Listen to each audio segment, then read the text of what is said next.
There is a scene in Harry Potter and the Order of the Phoenix that most people remember as one of Harry's worst moments.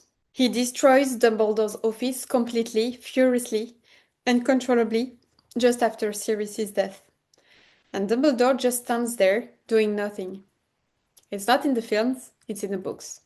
Most readers focus on Harry's rage, but today we're looking at Dumbledore, because what he does in that moment is one of the most sophisticated demonstrations of emotional leadership in the entire saga.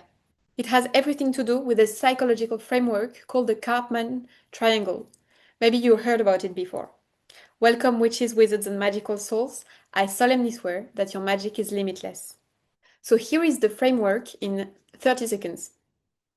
The Karpman Triangle, also known as the drama triangle, describes a dynamic that plays out in almost every conflict you could have ever been in. There are three roles, three positions, and we cycle through all of them during a conflict, sometimes in the same conversation. There's the victim, the person who's like, oh, this is happening to me, I can't do anything about it, someone needs to save me. Second, there is the rescuer, I need to fix this, I need to save them, it's my job to make this better. And third, the persecutor. It's your fault. You did this. I'm going to make you pay.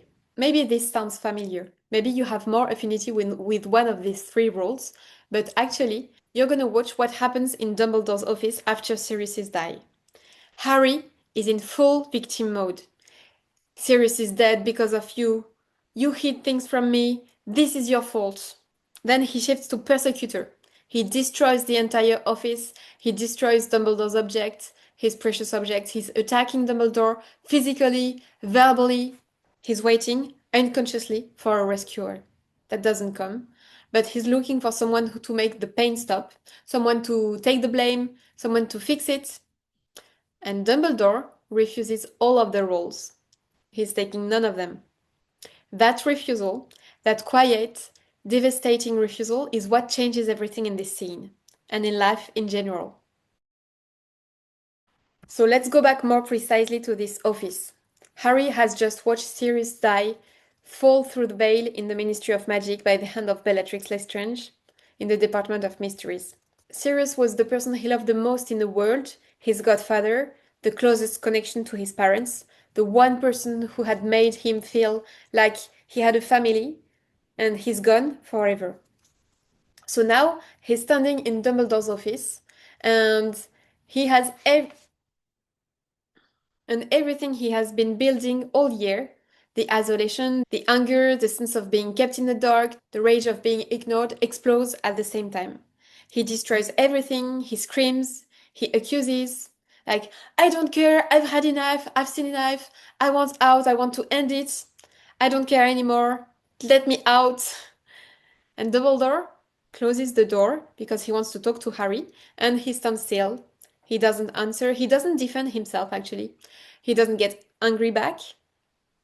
He doesn't flinch when objects starts going all around him. He doesn't try to calm Harry down with reassurance or explanation. He just waits that Harry's anger is getting out and getting ended. He lets Harry destroy stuff. He lets the storm happen. And I'm doing this right now under a storm, so this is quite funny. And when Harry finally exhausts him, when the room is destroyed, and the anger has burned through and there's nothing left but grief, then Dumbledore speaks. Not to explain himself or to justify his choice, and he's not going to comfort Harry in the easy, empty way that would feel good for 30 seconds for him, because it wouldn't solve anything. So what he's going to do instead is that he's going to tell Harry the truth. The full truth that he should have been telling him for 5 years, the prophecy and everything.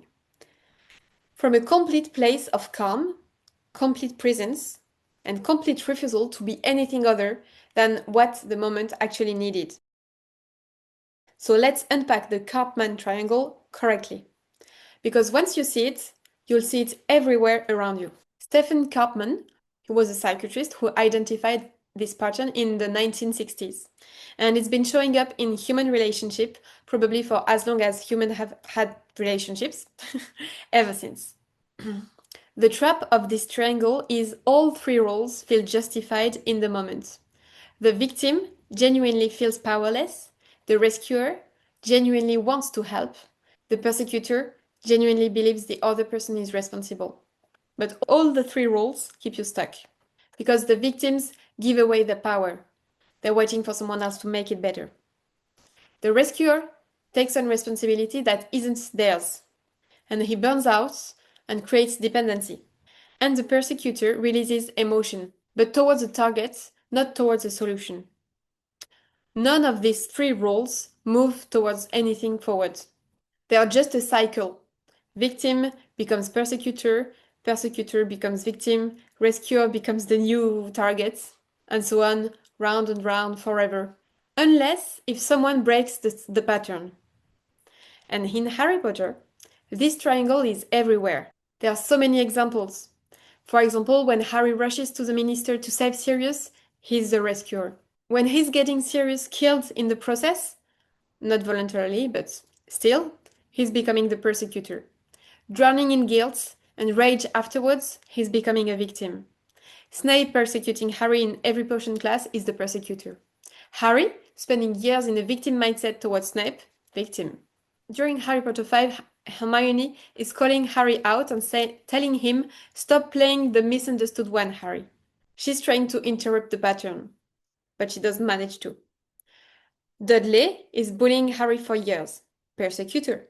Hagrid giving Dudley the pig's tail, rescuer becoming the persecutor, and Dudley becoming victim.